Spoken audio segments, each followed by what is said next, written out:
Hi, I'm Charlotte and this is Type Emma Tries to Read, and I'm going to film a little video on book pairs, which is something I've kind of been thinking about for a while, but I was inspired by Bleaker House, which I've read this week. How Far Would You Travel to Become a Writer by Nell Stevens. This, if you can't guess, is to be paired with Bleak House. So I've just filmed a video I talked about this, so I'm sure you've already heard the link, but basically Nell Stevens goes to an island off the Falklands. It's one of the Falkland Islands, but one of the teeny weeny ones. And she takes a copy of Bleak House. That's the only book she takes. She does take a Kindle, but she takes Bleak House with her, and she also attempts to write her own novel. And she's called, it's not a novel, but she's called her book that was produced from that experience, Bleaker House. So it also, sorry. Again, if you haven't watched my other video, I'm just getting over a pretty bad chest infection, so there will be coughing. I've not read Bleak House. I really want to. Not a massive fan of like editions where it's the cover of the film, or this was a series. I think I watched this series. I feel like I did, but I'm not sure now. Yeah, I've had this for donkey's years. I really need to read it. It's the same inside as the other Penguin one, so I'm not going to go out and get a flash new copy. But let me know if you've read Bleak House, because it's one of the ones that I'm sure in Victober people have talked about it, but it's one of those ones I don't really know a lot about.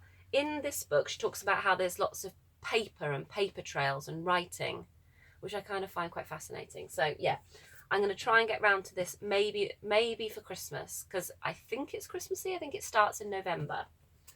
And then the other book pair that I've got is a book by Lara Fiegel, Free Woman, Life, Liberation and Doris Lessing. So the back says, how might we live more freely, and will we be happier or lonelier if we do? Rereading The Golden Notebook in her 30s, Lara Fiegel discovered that Doris Lessing spoke directly to her as a woman, writer and mother in a way that no other novelist had done. Now, I've not read The Golden Notebook. I've got it. I've had it for donkey's years. I don't even know if I've read any Doris Lessing. I'm just going to have a little look. I can't believe it, but I actually haven't. So when I got this, I obviously knew full well that I hadn't read The Golden Notebook. But again, I can't resist a book about a book, and I do like a book pair. So I feel like obviously this needs to come first, doesn't it? I'm not sure. I know Siân was Shani Reads, but now PaSTOry Time. I will link their new channel underneath, because what a cool name. Their surname is PaSTOry, so that's why that happens. But I know Siân bought this, and I know she hadn't read The Golden Notebook when she read it, I'm pretty sure. So I don't know. Maybe you don't have to do it that way around, but I will probably try, because I'm a bit of a swot, to read that one first and then do this one. Then I've got so one of my one of my favourite books. Sounds really pretentious, so I'm actually going to take that back. It's a book I've read and enjoyed. Is Ulysses by James Joyce. So I've read this twice. The second time was most of it, not all of it. I did it for a degree, so I had to read it a second time, and I knew which parts I wanted to focus on. The first time was 3 hours a day. I took a week off work, and I read a lot of it aloud, because that's the only way I could do it. So I do love this book. I love what it does. This could obviously now be paired with Ducks Newburyport, but I'm going to pair it with Ulysses and Us, The Art of Everyday Living by Declan Kibbard. It's got a lovely photo on the front. I don't know if you can see, and that's of Marilyn reading Ulysses. She was famous for just dipping into books, so I don't think she read it from cover to cover, but Ulysses is the perfect dip into book, so I think that's okay. So in this book, Declan Kibbard shows us that Ulysses was never meant to be an obscure book for the elite. It is a book for everyone and offers a humane vision of a more tolerant and decent life under the pressures of the modern world. And then I got another one, Marilyn French, the book As World, James Joyce's Ulysses. And I love Marilyn French. She read The Women's Room. So this was a text I was meant to read when I did my degree, but I didn't. I managed to get away with, I don't know, maybe I skimmed it for quotes. I can't quite remember, but I definitely didn't read it.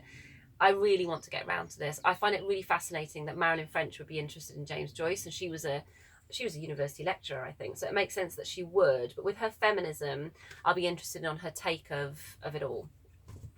So those are ones I need to get round to. I'm not going to read Ulysses again. I think we'll just skip straight to the other ones.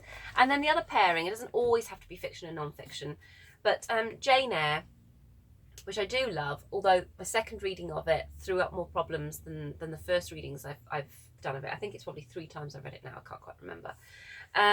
It's an obvious pairing maybe, but Wide Sargasso Sea by Jean Rhys. So if you don't know, Wide Sargasso Sea is like a prequel, an unofficial prequel to Jane Eyre, and it attempts to explain how the original Mrs. Rochester went mad.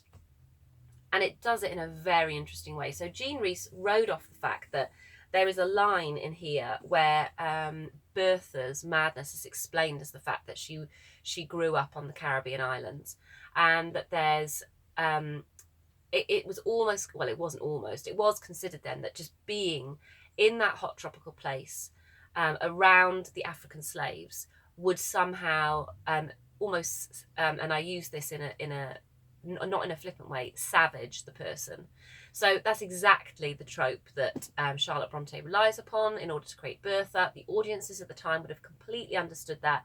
It wouldn't need any more explanation other than the fact that she grew up on the Caribbean islands. So she didn't just live there, she was born there.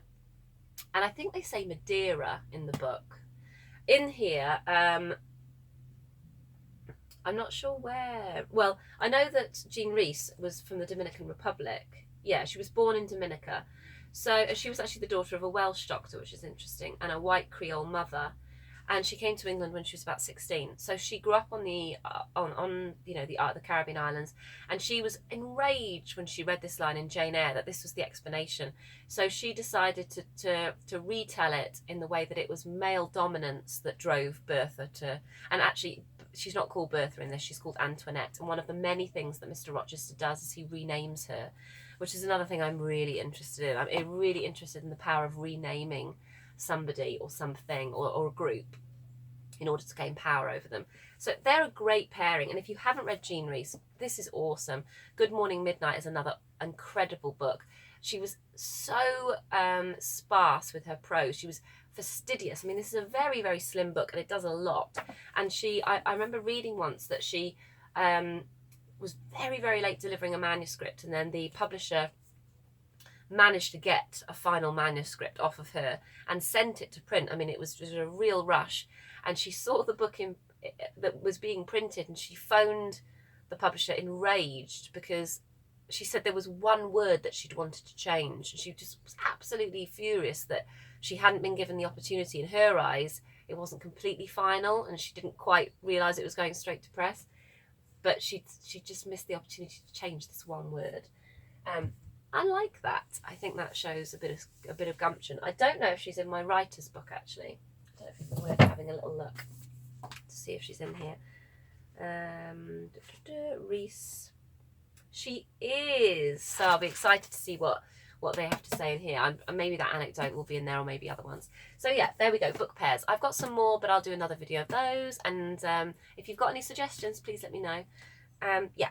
So I hope you're having a lovely week and start of November, and that you don't, if you've got fireworks, think about your neighbours and their pets. I know that's so, like, who am I to say, but God, I hate fireworks in residential areas. So just go and knock on their doors and let them know that you're going to do them, and then at least they can get their cats and dogs in and not spend the next 2 days looking for a cat that's decided to hide in someone's shed. So yeah, we're going to be getting the dogs in. Is it the 4th today or the 3rd? We'll be getting the dogs in because all week here they do celebrations. Some house will have a party. So we'll be making sure that everyone is in. Okay, right, I'm done being moralistic now. I will speak to you all soon. Bye.